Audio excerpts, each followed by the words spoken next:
গরুর পুরাণ অনুসারে যৌতুক গ্রহণকারী এবং যৌতুক প্রদানকারী উভয়ই পাপী। গরুর পুরাণে এই কর্মের জন্য গুরুতর শাস্তির কথা বলা হয়েছে। আপনি কি জানেন এই পাপের জন্য ভগবান কি শাস্তি দিয়ে থাকেন? আজকের ভিডিওতে আমরা এই বিষয় নিয়েই আলোচনা করব।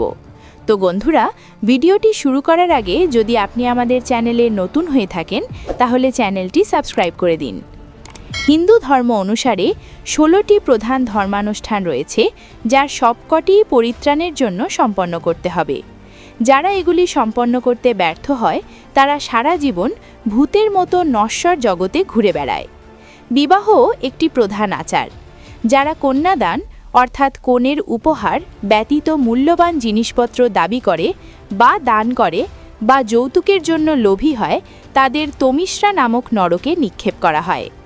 এই নরকে যমের দূতরা পাপীকে বিপজ্জনক অস্ত্র দিয়ে প্রহার করে। যারা যৌতুক না পাওয়ার জন্য কনের সাথে দুর্ব্যবহার করে বা হয়রানি করে, তাদের অশীপত্র নরকে নিক্ষেপ করা হয়, যেখানে এই নরকের পাতাগুলি তরবারির মতো।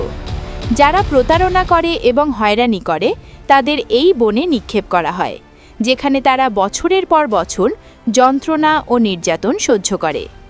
যে পরিবারগুলি বিয়ের পর তাদের ছেলেকে যৌতুকের জন্য প্ররোচিত করে, তাদের মহাপ্রভ নরকে নিক্ষেপ করা হয়। এই নরকে তাদের বড় কাঁটা দিয়ে বিদ্ধ করা হয়। যৌতুকের লোভে যারা তাদের বিবাহ অসম্পূর্ণ রেখে যায় এবং বিবাহের আচার অনুষ্ঠান সম্পন্ন করে না, তাদের কুদমল নামক নরকে নিক্ষেপ করা হয়, যেখানে পাপীকে মল মূত্র এবং রক্তে ভরা এই নরকে নিক্ষেপ করা হয়। যৌতুক গ্রহণকারী যেমন পাপী, তেমনি যৌতুক প্রদানকারীও পাপী। যারা অতিরিক্ত অর্থ প্রদান করে উচ্চবিত্ত পরিবারে বিয়ে করে এবং যারা অর্থের লোভে তাদের গুণাবলী না জেনে মহিলাদের বিয়ে করে, তাদের মহাবোধ নামক নরকে নিক্ষেপ করা হয়। এই নরক মৃতদেহ এবং পোকামাকড় দিয়ে ভরা।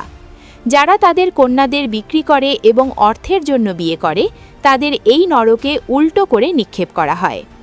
তো গরুর পুরাণ অনুসারে যৌতুক নেওয়া এবং দেওয়ার শাস্তি ছিল এটি।